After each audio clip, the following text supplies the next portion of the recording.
This is Endgame, and I'm Amanda Cassett. In this episode, I speak with Dryden Brown, co-founder of Praxis, a project building a new city-state, backed by over $500 million from investors. We discuss his plans for an Atlantis-like refuge from AI disruption, inspired by risks COVID revealed in major cities. We also compare Praxis to Balaji's network state, explore who's drawn to projects like this, and get into a surprising debate about heroism, whether it means gathering elites or protecting the powerless. All right, let's jump right in. Why found your own country? What was wrong with the existing countries? I like a lot of existing countries. I don't know. When I was growing up, I was a competitive surfer, so I traveled around the world doing surf contests as a young person. So I got to see like a lot of the world, and I was always really fascinated with the sort of founding histories of different countries. My family came to America from Ireland in the early 18th century, fought in the Revolutionary War, helped found this country. I'm in America right now. And so I thought that story was fascinating. I go to all these different countries, learn how they were founded. I was homeschooled as a homeschooled teenager, got into Austrian economics, libertarianism, so on, came across the Bitcoin white paper. Peter Thiel was talking about seasteading. And I got really interested in this idea of parallel societies, building new cities. I wanted to understand how these things, might actually sort of come into being in the 21st century. And so when I was 18, I moved to New York. I interned at Pershing Square, the hedge fund run by Bill Ackman. Pershing was investing in a company called Howard Hughes that was building new cities across the United States. So in Texas, in Nevada, in Maryland. And so sort of learned a lot about the development of new cities through that experience. And then I decided I wanted to leave and I wanted to found something on my own. And the sort of two ideas that were really animating to me were, one, I saw sort of crypto networks able to align people all around the world in a really powerful way. I had an exciting sort of vision to build a new city and then eventually, something more sovereign like a new country. There are a lot of stories of people that wanted to start a new country and failed. Years ago, a group of Texan libertarians who decided that there was some underwater land that if they only poured a little more sand on it, they would have an island. And then they made their little island. Then the Royal Navy of Tonga came and told them to get off their ancestral fishing lands or they'd shoot. What kinds of challenges have you had setting up your own country? It seems like a hard thing to do.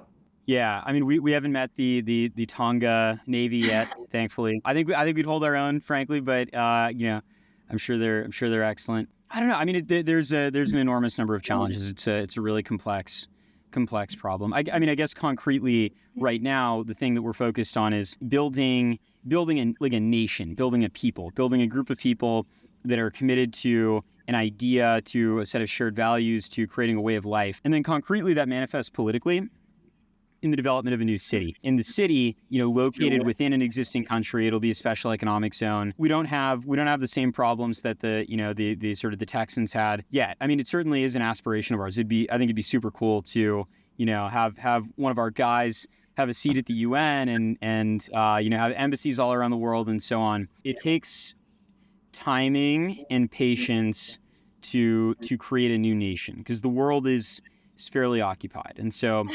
sometimes it realigns, and then you can, if you're prepared, luck is preparation meeting opportunity. I think we're going to get lucky, but in the meantime, we're focused on building a new city and building this group of people. We live in a world with these intense territorial conflicts in Ukraine, in the Middle East. People are really willing to fight for the land that's theirs, and so you can really see the challenges with going in and setting up something new. Okay. So your vision has become, not a nation with UN recognition, but more like a city within an existing state that has special economic zone recognition. You've written about acceleration zones. What are these acceleration zones, and to what degree would your city be autonomous or have its own rules? If you talk to technology companies that are building, in the world of atoms, that cliche, they tend to bump up against the FDA and the FAA and all these different sort of federal regulators in the U.S. And they can enumerate for you all the different things that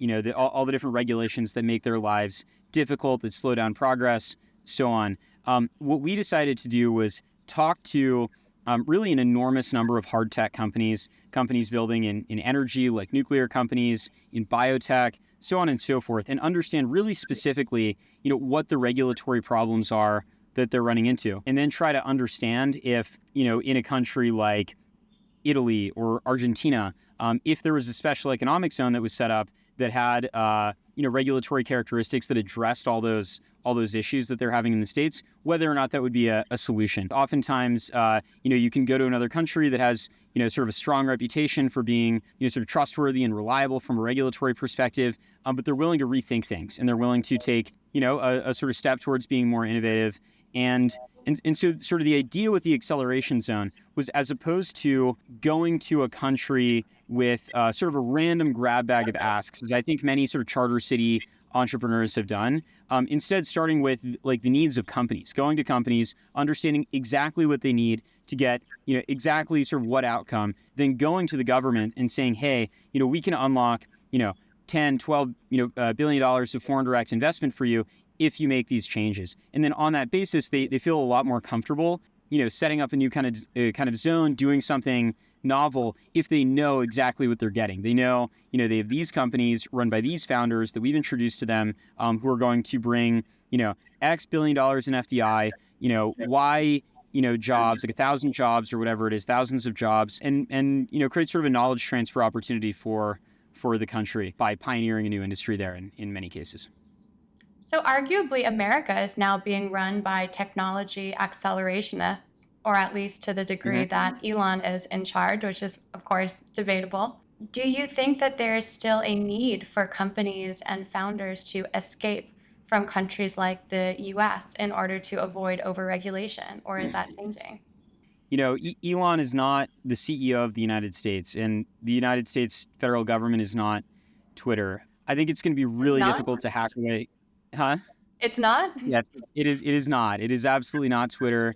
I think hacking away at the bureaucracy is going to be a challenge. I think they're going to do their best. I think they're going to do a really good job. Never want to bet against Elon, and so on and so forth. But like, man, it's like the biggest bureaucracy in the history of man. It's a complete nightmare. And even if they are able to peel away some of the regulatory issues, in this administration, it's sort of unclear what happens in 4 years. And then I think beyond that, the perspective that we've taken is basically like, the U.S. government will want data points. We'll want data points on, what making changes might look like before, adopting them. And so I think, when we think about, I'm an American, I'm a sort of, proud American, but so I think about Praxis as something that, can be beneficial to the United States by one sort of, pioneering new things that may be a little bit, higher risk than some of the federal, regulatory agencies want to adopt here without data points. And then in some cases, serving the sort of foreign policy interests of the United States. I think, there are cases where there are countries that are kind of fence sitters. There's a lot of Chinese investment and there's some American investment too. And, if we can tip the scales in sort of favor of America, if we can give, the United States better sort of strategic positioning by, bringing American companies, bringing American people to parts of the world that, might sort of, the State Department might be excited about that. That's something that we're aware of. I want to go back to the US-China competition, but let's start with what are these high-risk value propositions and companies that you want this testing zone for? What kinds of companies would move into Praxis? It's probably helpful to sort of look at like concrete examples. So like Prospera, Prospera is a new city that's being developed in Honduras, and they've focused on longevity and sort of like I think eventually biotech research, but right now they focus on experimental therapies, gene therapy and other stuff. And so what they've done is a pretty like down the middle, understandable example of how a sort of an individual might benefit from having access to a special economic zone or an acceleration zone. If you're interested in trying experimental new therapies that haven't been approved in the United States that might help you live longer, cure some disease, so on and so forth, you can go to this little island off the coast of Honduras and get the treatments that you want. And you've sort of the right to try, these experimental therapies in Honduras. So, I think we're going to be a little bit less focused on longevity and biotech and so on and so forth. But that's like the sort of the shape of thing that is unlocked. I mean, for us, Is there an industry you're focused on? Yeah. Is there an industry you really want to collect somewhere? Well, okay. So cities, like if you talk to urban economists, they define cities as labor markets. They think, it's sort of that is the best way to model a city. A city really is just a labor market. I think, we really believe in the AI sort of scaling curves. We think the U.S. government's probably going to backstop investment into AI, even if like there's some sort of capital markets issue that maybe makes sort of private capital markets access a little bit more difficult, like if there's a recession or something like that. So basically, we believe in AI, and we think that AI is going to substantially eat the labor market over the next 5 or 10 years, which then makes you wonder sort of if cities are labor markets, if that's sort of the gravity that that sort of brings people together, what happens to cities if again, like AI eats the labor What do you market? mean by eat the labor market? What does that mean? If like AI agents can perform like our jobs more efficiently than us, they might take our jobs, and we won't have jobs anymore. And so the And then idea is that you have yeah. cities full of people that are all or mostly unable to create any economic value through their labor. Is that the vision? I think that's the world that we're going to be in the next 10 years. And then the question is, what should those cities look like? How does that work? How do you think it works? I think a lot of people would be concerned about this outcome.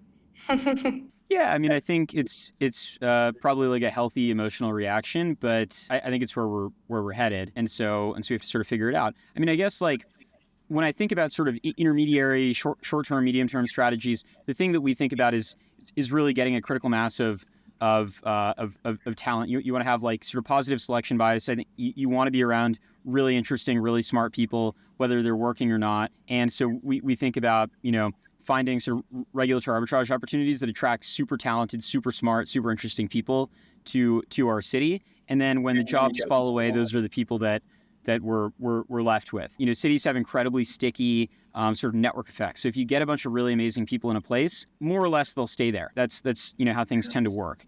I guess we live in this like we have this really absurd sort of notion that meaning and purpose are sort of like derived from economic productivity. I mean, it's like totally ludicrous when you think about it. Like on your deathbed, you're not thinking about how you could have contributed a little bit more to shareholder value or to the GDP or something like that. It's obviously not what matters. You're thinking about whether you lived a meaningful life, whether you spent enough time with your loved ones. You're thinking about very different things. And so when we think about how society should be organized, I mean, clearly it should be organized around the pursuit of transcendent meaning. Sometimes people can find a lot of meaning in being economically productive, but that it obviously should not be the sort of humanity's North Star. And so I think that when AI sort of takes all the jobs, it'll liberate us to think about what matters. I think there's this sort of communist impulse is like this sort of communist take is like it's going to be so great because you're going to be able to fish in the morning and paint in the afternoon, and you're going to have all these hobbies. It's like sort of totally naive about human nature, but it's sort of probably right on the sort of economic analysis or something. And then the right wing perspective is sort of it's just like cope. It's total cope. It's like there are always going to be more jobs. In the 19th century, when I got laid off from the factory or whatever, when I guess you get laid off as a cobbler, because the shoes are getting made in a factory or something like this. I could have never imagined that so many people will get paid to be Instagram influencers or something. And it's just completely absurd. It's like all of the sort of the rise of like socialism and fascism and sort of collectivism of the of the 20th century was a consequence of technological progress stripping people of their ability to make money as craftsmen. Like that is the history, right? So there's enormous sort of social upheaval. And when you just look at sort of the direction this technology is headed, like it's just kind of absurd to think that like a human being, is likely to be a more efficient, like economic cog than a super intelligence with physical actuators. That's just sort of, it doesn't actually make sense. And so, yeah, I think we're going to pursue transcendent meaning. I think what does that actually mean? I think, traditional societies have always sort of conceptualized a path to sort of spiritual transcendence in whatever tradition, they sort of adhere to as sort of happening through the pursuit of contemplation and heroism. Importantly, heroism, sort of, taking like action, demonstrating courage and bravery. This actually helps you understand yourself and the world in a deeper way. There's a lot to say there, but I'll pause. There's so much to unpack from this, but I'll just start with, let's say you successfully accumulate a bunch of smart, interesting people in Praxis. Why are they going to be better off living there in this world where they're no longer able to create economic value?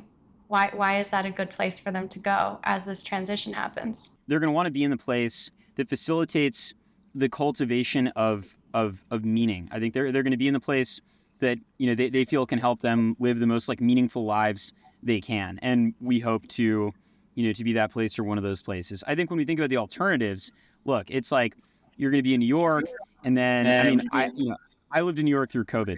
In the beginning of COVID, you had like functionally a 90% unemployment rate or something like that. Like everyone just magically got like basically unemployed. What happened? Huge amount of looting, crime. It was completely insane. It totally sucked.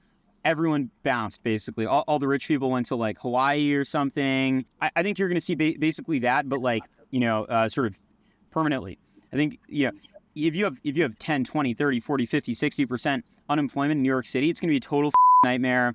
There's going to be a huge amount of like looting, theft, robbery. It's going to be super violent. It's going to be not super great. So where do you want to move? You want to move to a super beautiful place that's safe, that's clean, that's like culturally dynamic, that has a group of people that you're really excited spending time around. And then maybe there's a way of life there. Maybe they've like cultivated a way of life that actually you move there and you start sort of, walking in step with these people, and you find that the way they live gives your life a deeper sense of meaning than you're able to find in New York or Hong Kong or whatever it may be. So So yeah. the idea is that as the human ability to create value through labor declines, that urban areas are going to fall into dysfunction, and people will wish they were in separate enclaves with like-minded people that are safe and interesting. How will that stay safe and interesting? How will those places have resources? How will they sustain themselves? How would they resist, if you're in a given country that's having these problems, how would that group resist those people coming in and causing problems there? Like how does this group of people sustain itself?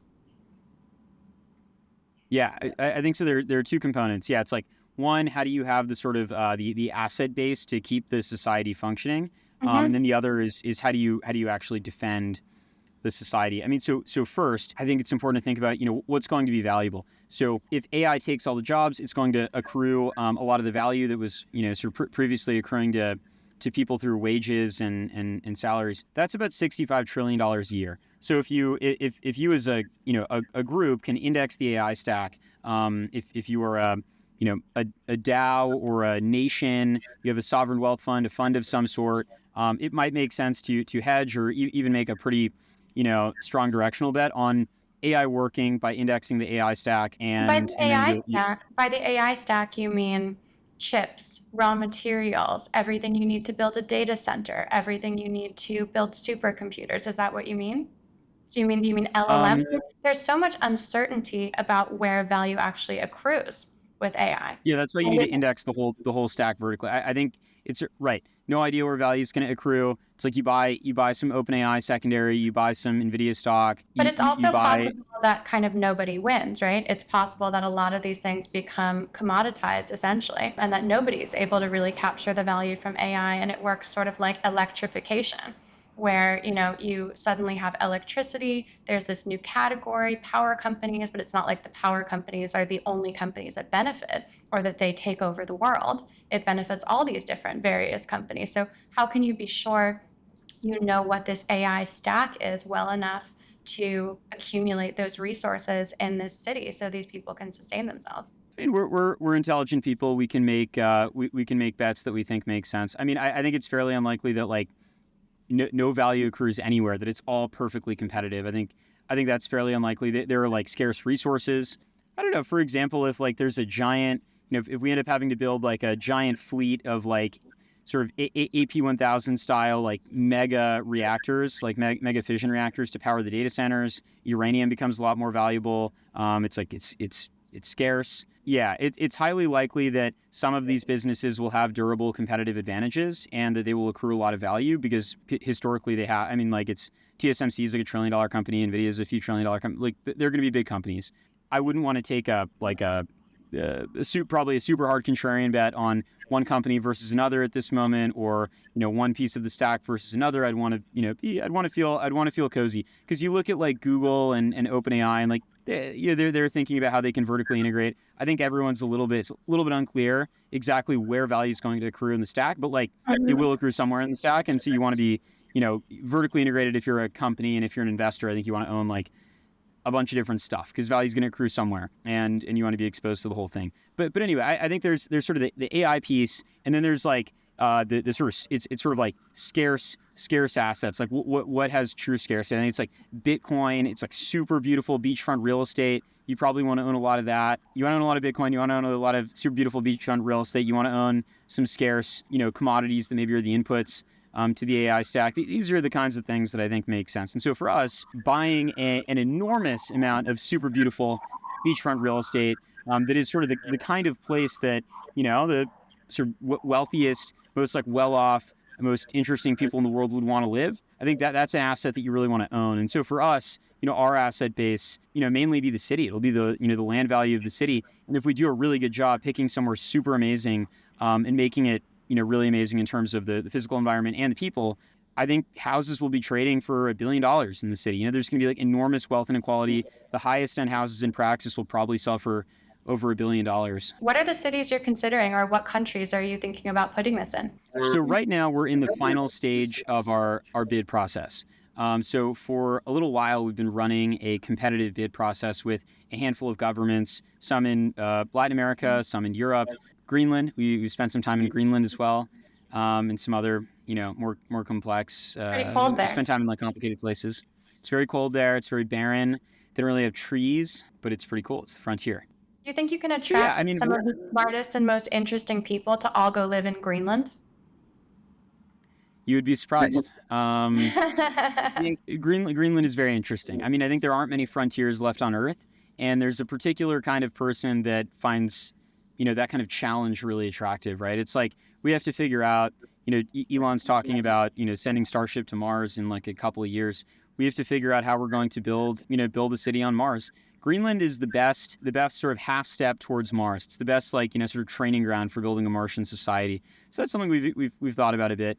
I think you would be surprised at the number of founders, particularly big defense tech founders, that have reached out to us about partnering on Greenland. Yeah, it's people who like the sort of Wild West kind of ethos. And so if a city in Greenland specialized in defense tech, it would be producing military equipment, weapons, planes. That would be its specialty? I'm not sure if that would actually make sense. I guess the point that I'm making is like the kind of people who run defense tech companies also think that supporting the development of Greenland sounds cool and exciting. I think like terraforming Greenland is probably the most interesting thing. And then in Greenland, you wouldn't have to worry about the issue of a populous area around you where people could, turn on you because it's not very populated. I guess I want to come back to that because whether we're in this on Praxis, I mean, whether we're in this scenario, like the New York scenario, where there's looting, where there are issues, there's the question of how Praxis, if it's embedded in an existing country, could maintain its sovereignty. There's that question. And then there's also just the question of what if the country that you're embedded in decides they don't want this experiment anymore? I mean, that's what Prospera is going through right now in Honduras. There was a pro-business government that was open to the Roatan experiment, Roatan being the island off Honduras where they built Prospera. They vote in a left-wing government and suddenly they have a lot of problems. That left-wing government doesn't want Prospera.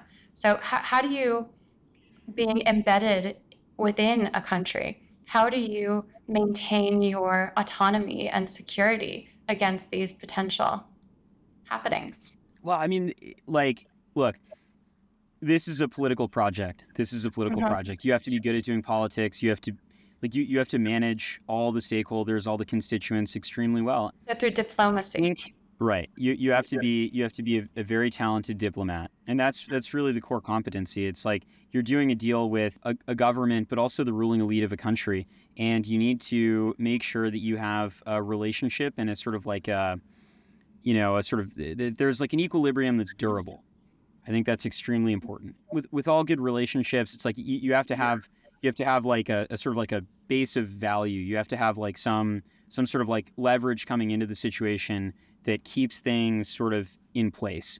And so I think a lot of these projects, they didn't raise very much money in the beginning. They didn't have sort of a group of people who, planned to move. They didn't really have the economic heft to compel the interest of the most, most sort of wealthiest families in the country. I think sort of in one instance, or they didn't do a good power map, I guess, of the country and figure out how they could ally with wealthy families and with people in government and so on and so forth, so that, if there was, these countries are always flipping back and forth. Like in Central America, it's like incredibly volatile politically. So it's not like this would be like off your radar. I mean, it's like the Zayde Law, happened during a moment of constitutional crisis. Like, of course, it was kind of a precarious thing. If I was them, I would have, gone for it in the way that they did. But, in hindsight, really, even with foresight, it's not super surprising that, that it's a bit challenging. They did something, bold and they just weren't in a position, I guess, to sort of create an alliance with the ruling elite that sort of allowed them to, transcend sort of administration turnover. So, yeah, I just concretely, it's like state.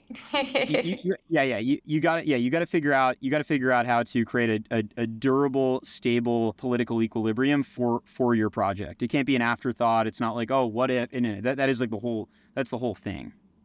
So you're talking about having leverage, having economic heft. Correct me if I'm wrong about this, but I see you've raised almost $500 million, actually a little over $500 million in funding that is milestone-based funding from folks like Peter Thiel.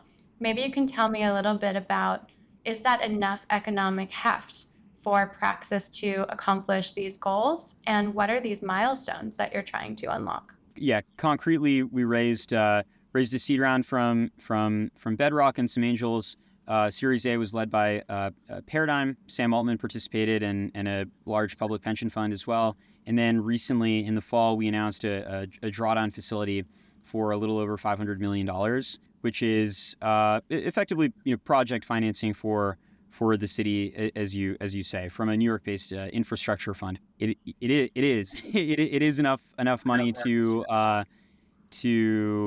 be taken seriously, I guess, in conversations. I mean, I guess before the drawdown facility, we were quite a bit smaller. We'd raised an okay amount of money for a startup, but when you're trying to negotiate for the development of a new city that will, over time cost a few $1 billion, maybe, $10 billion, maybe tens of billions of dollars over time, you need to have I don't know, at least the equity that you would put down on a sort of phase one of a project like this. So now we're, a bit past where we wanted to be. I think the main thing, though, really is like the thesis from the beginning was that if we aggregated demand, if we built a really large community of people who really care about Praxis, who really want to move, that we could actually access financing because we'd proven demand. And so that's what we did. We built this community. It's almost 100,000 people in the community now. And so we were able to get this drawdown facility and then sort of, going to the government, being able to say, hey, we have this very large community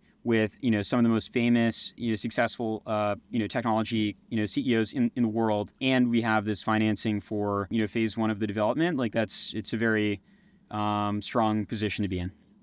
Can you tell me more about these 100,000 members? Are there any individuals that you would want to spotlight as examples of who's part of Praxis? And also, what do you get at this point if you're a member? What's that process like?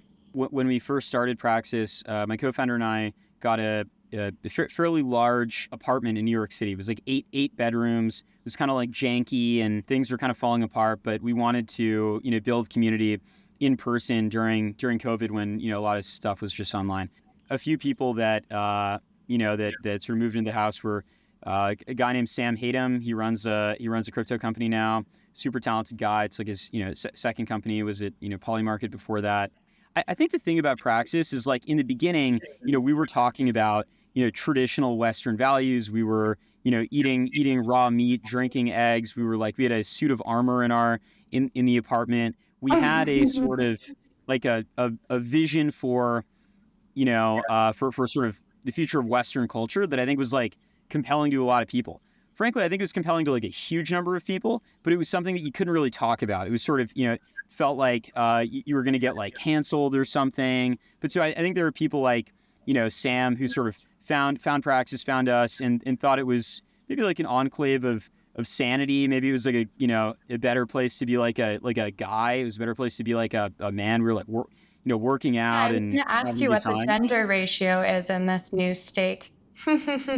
There are a ton of women in Praxis too. It turns out that women didn't like the sort of COVID man, double vaxxed mask wearing soy man. So there are a ton of women in Praxis too who I think like the vibes and the people.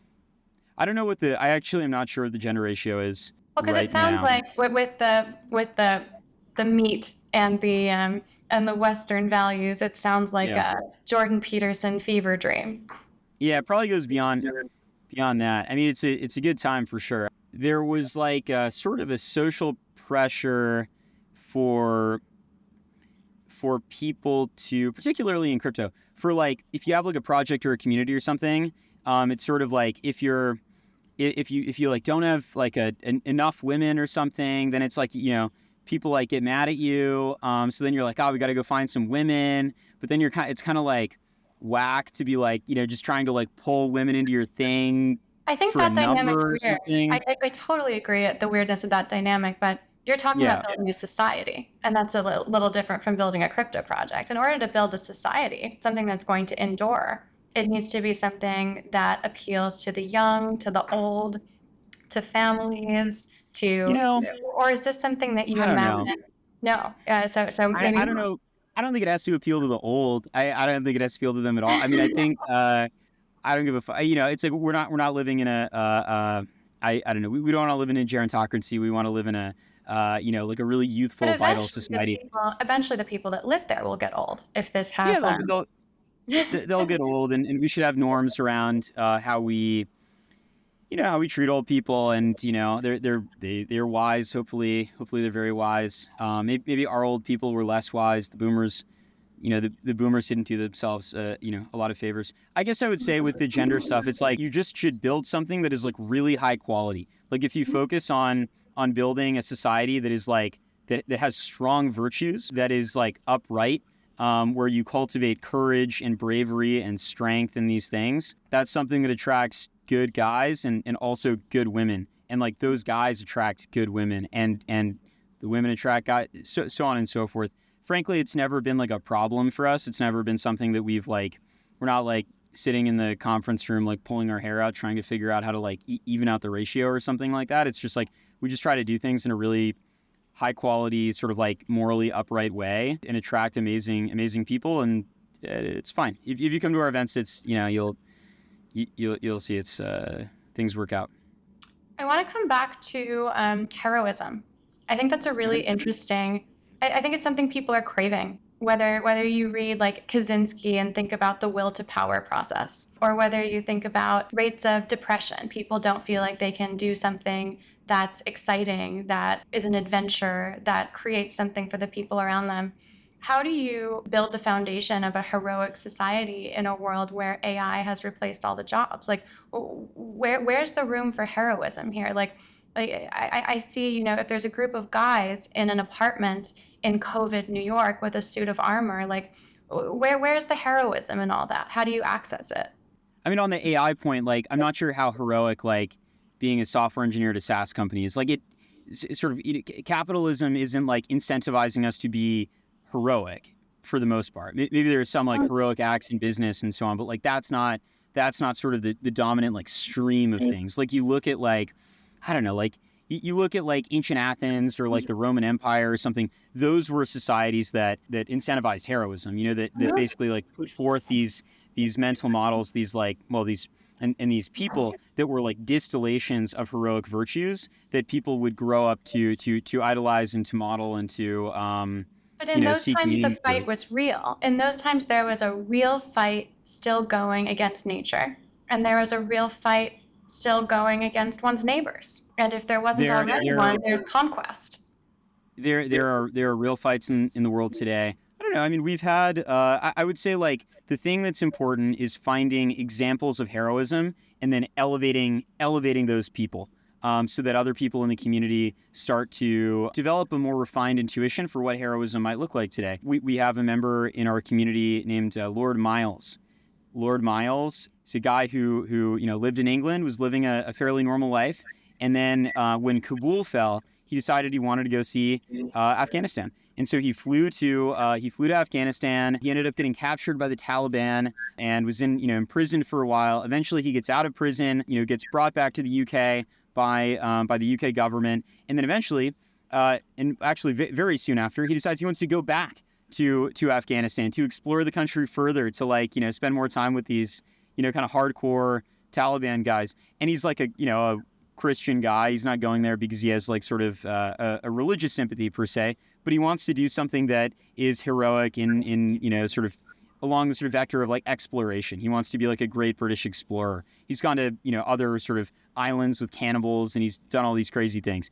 He's like a true explorer. He's one of the few maybe left in the world today. But I know personally he's inspired a bunch of other people to do similar things and to go on great adventures. Yeah, I that's one guess example. so. I don't know this person and I don't know their story, but I guess I just wonder whether that's heroism in our time. Like I think of it as maybe not heroism, but kind of a small and important act for everyone to try to produce more than they consume. And if only everybody produced more than they consumed within a given society, then that society would have excess, it would have abundance. And I wonder if you go and put yourself in harm's way and force your government to negotiate for your freedom, and maybe pay a bribe, pay a ransom to your government's enemies in order to bring you back because you've taken big risks.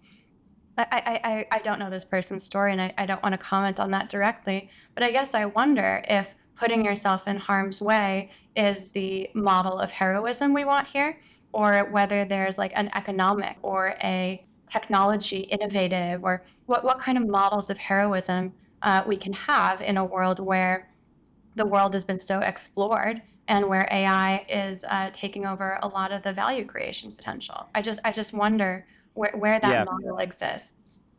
sure. I mean, I think exploration is definitely heroic. I think it's sort of like indulging the sort of Faustian impulse to like go further, to like climb the mountain just to see what's there.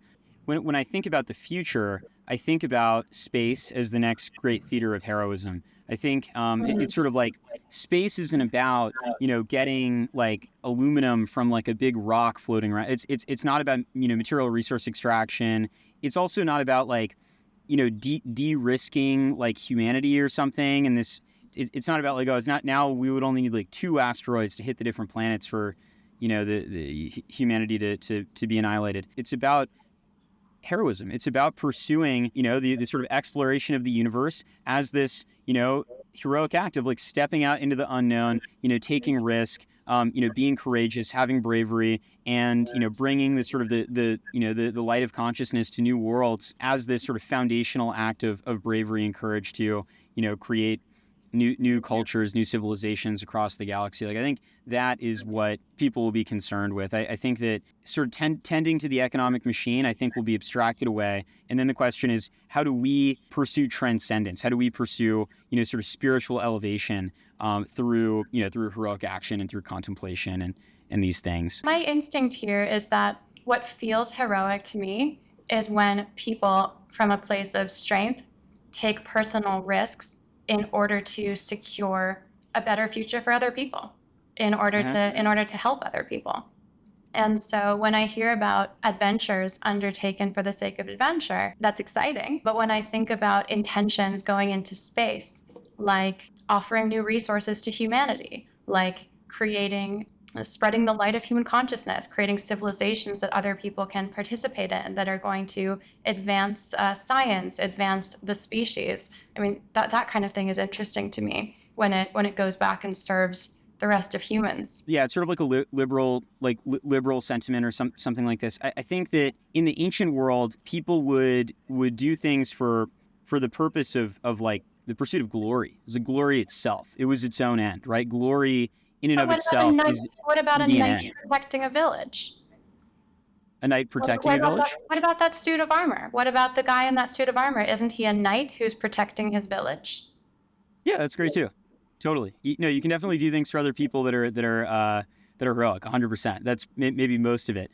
However, I think there's this other mode. There's this other mode that really is sort of, more concerned about the pursuit of glory. And I think, you can sort of talk about it as being something that, benefits the society, and it does, because you can give people, mental models and sort of examples of, a really like sort of pursuit of a really high ideal, like being, having like a glorious death in battle, for example. But these things sort of don't always have to like circle back to like directly benefiting some big group of people.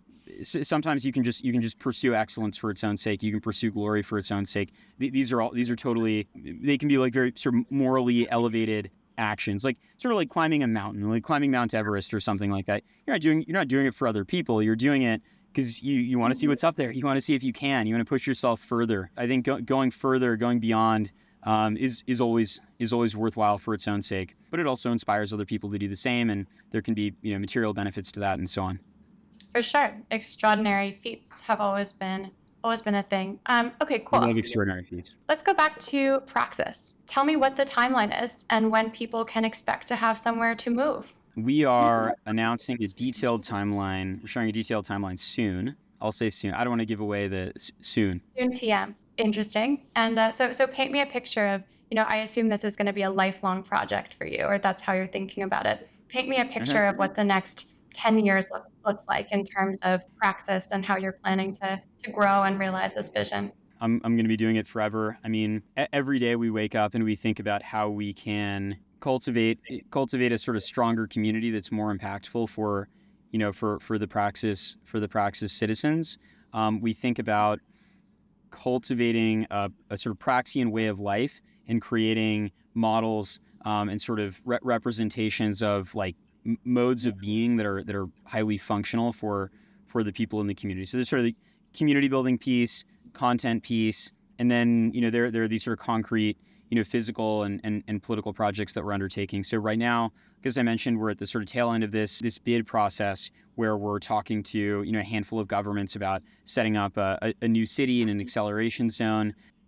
Without giving away too much, we're going to have opportunities for people to move very, very shortly after we actually announce that we've acquired the land and so on. We're going to give people opportunities to build on the land while we are constructing much more sort of significant infrastructure and building this mixed use development. Yeah, I mean, I don't know. We're gonna do 1,000. We're gonna have city's gonna be for 1,000 people, then 10,000 people, then 100,000 people, and then maybe something bigger. I mean, I think that how the sort of the macro and the AI story plays out, I think will determine like the playing board sort of globally to a pretty large extent. But we're just hyper focused on owning what we think are the most sort of like durably valuable assets in the world, like just insanely beautiful, insanely well-positioned real estate, and then securing it through a sort of like defense and security apparatus that, again, is durable. I think one more thing to say there is like historically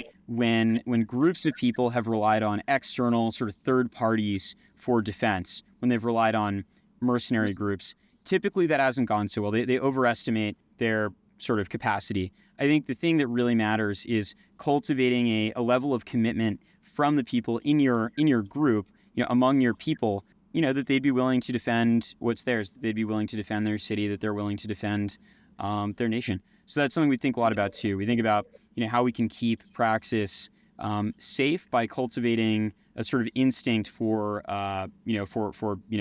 being a protector within the population. So you would be a Second Amendment positive community within whatever country you're embedded in. I think we're a drone positive community, but more or less. Well, that makes sense. How about competitors? Are there other groups trying to do the same thing as you? Do you see the network state group that Balaji is organizing as friendly competition? Are there other states like this forming up that your core audience is choosing between, or is this really one of a kind in your view? We started this project in 2019. We launched the community a little bit after that, but we've been sort of at it working on these ideas for a long time. Our intellectual foundations are ours. And I think when you try to build a company or a project like sort of like in a vertical, you read the book, you take inspiration from some, a thought leader, however sort of wise they may be, you're not like as sort of like grounded. And so I think we're very grateful that, Balaji's doing the work that he's done. But we're also grateful that he, put the book out a few years after we started, and so we got to develop our own sort of intellectual foundations. Yeah, I mean, I don't see any of these groups as being meaningfully competitive. I'm excited that they're trying new things. I guess maybe one thing I'd say is, like, when you have these small spaces, often there's an instinct for competition where sort of the first cut is that it seems like economically irrational, because it's like, if you're building a city, there are like 8 billion people to draw from. If you each have a few hundred people or a few thousand people or something, like, you're not really fishing from the same pond. But somehow it's like attention and sort of elite consensus ends up being the sort of real vector of competition. Elite I don't consensus. know. And Say what more do I about mean that. by that? Yeah. Uh, I don't know. Like, I mean, I guess, like, when you hang out with people who are really, who, like, when you hang out with, like, billionaires, they're extremely concerned with what other billionaires think about them and other sort of powerful people think about them. Like, it's sort of intra-elite competition ends up being, like, the thing that they're, like, primarily concerned with. They don't want to lose aura with, like, other elite people. And so that ends up being the kind of battle that you can get pulled into if you have this sort of mimetic competitive instinct. You end up, like, trying to impress the other billionaire or something like this. I don't know. We have plenty of relationships with people who we think are, really amazing, but I think that's sort of not the game you want to be playing. You sort of want to figure out what the game that you want to be playing is, and then sort of, like, win,